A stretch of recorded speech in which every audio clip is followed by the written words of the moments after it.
Ngayon naman ating pag-aaralan or ating i-share ang ating pagkakalikot ng ating pag-i-invest sa ating West Plus. Kung paano nga ba tayo napunta sa ating pag-i-invest ng West Plus or pag-iipon ng or paghuhulog ng ating West Plus contribution. So, bago po ang lahat, ako po ay nagre-rely sa ating Google. So, kapag mayroon pa akong napapanood at saka gusto kong hanapin, lagi po akong nakasandal kay Google. Tapos kapag halimbawang open na po tayo ng Google, lagi ko pong sinesearch halimbawa tulad nung www.sss.gov.ph.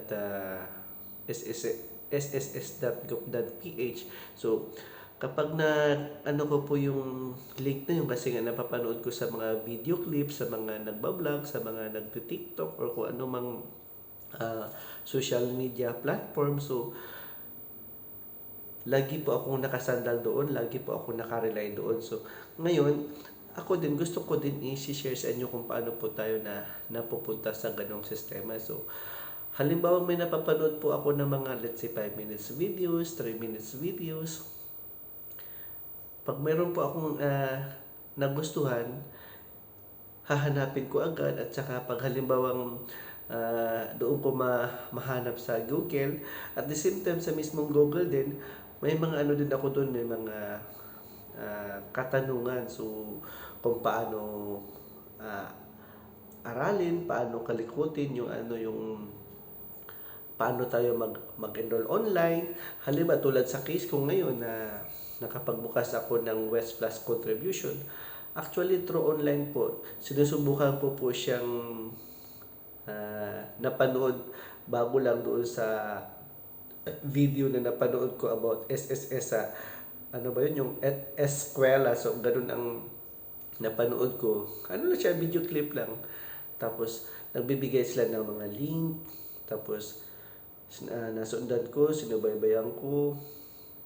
Nagbukas ako is November 23, tapos nakapag-mode of payment ako November 25. So, 2 days lang. Tapos, nung nag-check ako ng aking posting record sa ating payment, on the spot po pumasok. So, yun po ang kagandahan dahil nga digital na po tayo ngayon, online na po tayo ngayon. So, madali na po nating matitrace kapag meron po tayong mobile app. So, kung wala naman po tayong alam sa SSS or sa ni Pag-ibig, so kailangan lang po natin